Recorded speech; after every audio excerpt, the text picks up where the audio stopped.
Hello ladies and gentlemen, today I am working on a 2007 Dodge Ram. This is the 1500 and has the Hemi. So I just scanned for that engine code and I came up with code 1404. So that code is directing me to the EGR valve, the solenoid underneath the hood there. In order to repair that, you could check the connections, you could pull it all apart and clean it, and it'd probably make the code go away for a little while. In my case, I am going to replace it. I went to the dealer, picked up a new EGR valve, and I'm going to go ahead and install that today, and I will show you how to do that. All right, I got a little step stool ladder here. So you go over on your passenger side, locate your alternator, and then straight down from there off to the left you'll see it. So this here is there's your EGR valve. So in order to remove this, first thing you'll want to do is there's a red tab there. I don't know if I can get it with my fingers.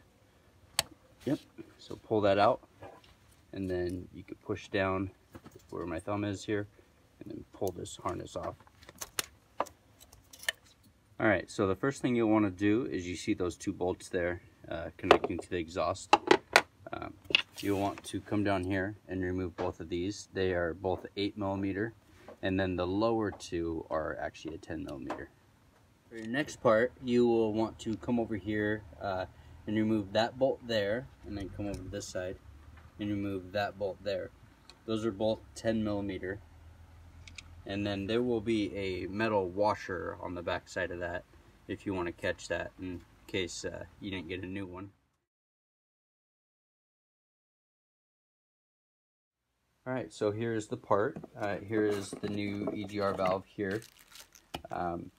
You can expect to pay $138 for list price if you get a discount.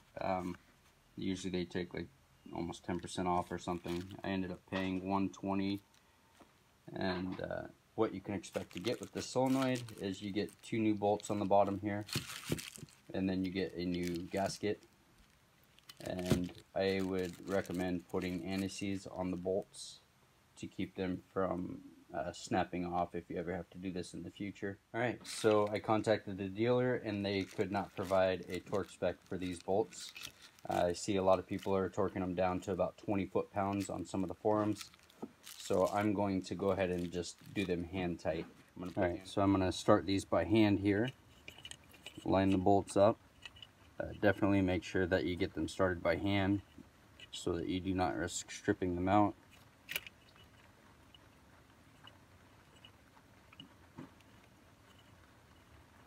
So I have that one started, and then I'll go ahead and start this one, and then I'm going to just hand tighten them. Alright, so I have both of these bolts tightened to feel, and they went in pretty smoothly. It was a bit time consuming. You have to walk them in side to side because they catch up on the metal gasket. Alright, so I have all my bolts tightened up, and then I have my harness back in. Don't forget to push this in so it locks it in place. And now I'm going to go ahead and go erase the code, take it for a drive, and see if the code comes back on. Thank you very much for watching. Please feel free to like and subscribe for future videos on this vehicle, and have a wonderful day.